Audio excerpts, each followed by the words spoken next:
वो हमारे यहाँ पहले उस बार में स्वामी मंगलनाथ जी महाराज थे, बड़े महात्मा रहे, जीवन मुक्त महापुरुष थे। वो कोई एक आध मुकदमा उनके जिम्मे आ गया था, कोई भगवान की प्रेरणा से, तो वो मुकदमे का उदाहरण दिया करते थे। वो कहते थे कि भाई तुम देखो, यहाँ तुम दूसरे की संपत्ति पर मालिक बनना चाहते हो, तुम्हें संपत्ति दी गई है संभाल के लिए, सेवा के लिए, और तुम संभाल सेवा की जो कर्तव्यता उसे छोड़कर तुम स्वामी ही इसके बनना चाहते हो। परिणाम क्या होगा? स्वामी रह नहीं सकोगे, जबरदस्ती छीन लिया जाएगा और बेईमानी का मुकदमा चलेगा, जेल होगी। तो ठीक यही बात है, जगत के पदार्थों को, प्राणियों को हम अपना अपना माने हुए हैं, मेरा मेरा माने हुए हैं, और उसका परिणाम जो है वो बंधन है, बार बार बंधन है, बार बार बंधन है। तो इसलिए बस ये बड़ी सुंदर बात हमें तो याद रखने का सूत्र उन्होंने बता दिया कि सब दुकान शेष चलाते हैं, ये सूत्र याद रखें। तो कल वाला जो अपना था वो प्रसंग, वो इसी में समाप्त हो जाता है। जो आदमी ये सोचता है कि मैं करता हूँ, मैं स्वामी हूँ, ये मेरी वस्तु है, ये मेरे पास रहनी चाहिए, वो मरने के लिए तैयार नहीं। मरते समय वो दुखी निश्चित होगा, जीवन भर चिंता भोगता रहेगा और मरने के बाद नरक में जाएगा। और जिसने कर दिया कि सब दुकान से चलाते हैं, अपने तो उनका सौंपा हुआ काम करते हैं। बड़ी सुंदर चीज है ये। कोई एक अफसर है, मान लीजिए, उसके जिम्मे एक डिपार्टमेंट का, एक महकमे का, किसी एक नगर में काम है, उसके जिम्मे बहुत सी चीजें हैं और उसके पास एक पद है जिसका अधिकारी होके वो काम करता है।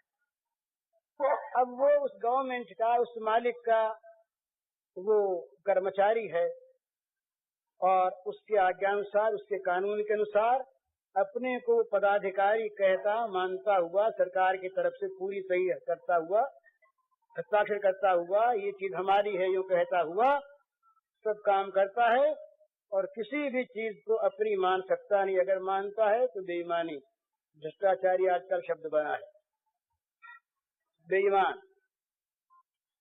तो उसके पास दो चीज है, अपना पद है और संभालने की चीजें हैं। अगर वो दो चीजें उसकी अपनी नहीं है तो मालिक चाहे जब उसका ट्रांसफर कर दे, तबादला कर दे कहीं, और मालिक चाहे जब उसके जिम्मे की चीज को दूसरी जगह भेज दे जहां आवश्यकता हो। तो चीजों का कहीं भेज देना, उसका तबादला कर देना, ये उसके लिए क्या दुख की चीज होगी?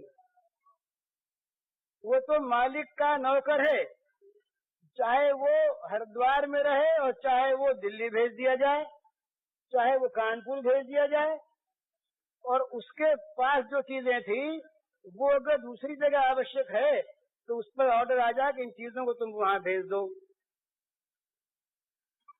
तो उसको कोई रोना नहीं है।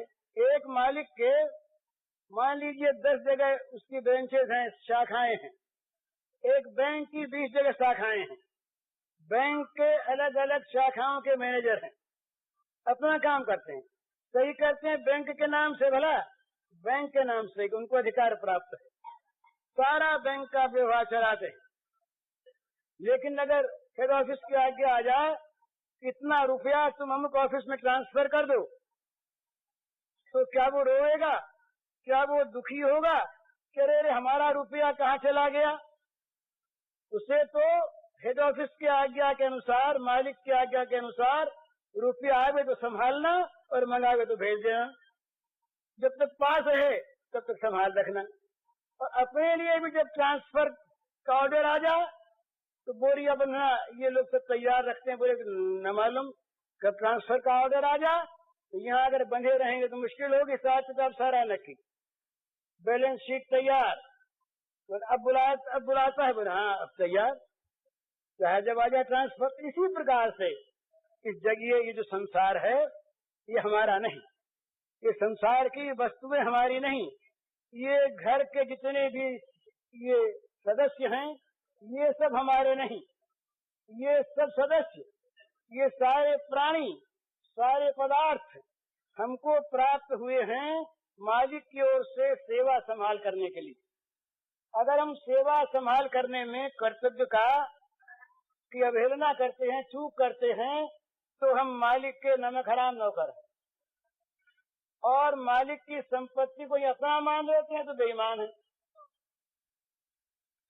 तो जो बेईमानी नहीं करता, नमक हरामी नहीं करता, वो हमेशा तैयार, जब ट्रांसफर कर दे चाहे जहाँ भेज दे उस चीज को ट्रांसफर कर दे। तो जो ऐसा है वो तैयार है, अर्थात जो ये मानता है कि दुकान सेठ चलाते हैं, हम नहीं चलाते, हम तो उनके आज्ञा अनुसार केवल काम करते हैं। जब तक यहाँ वो रखते यहाँ रहते हैं, भेजेंगे कहीं पर, हमें तो रहना उनकी सेवा।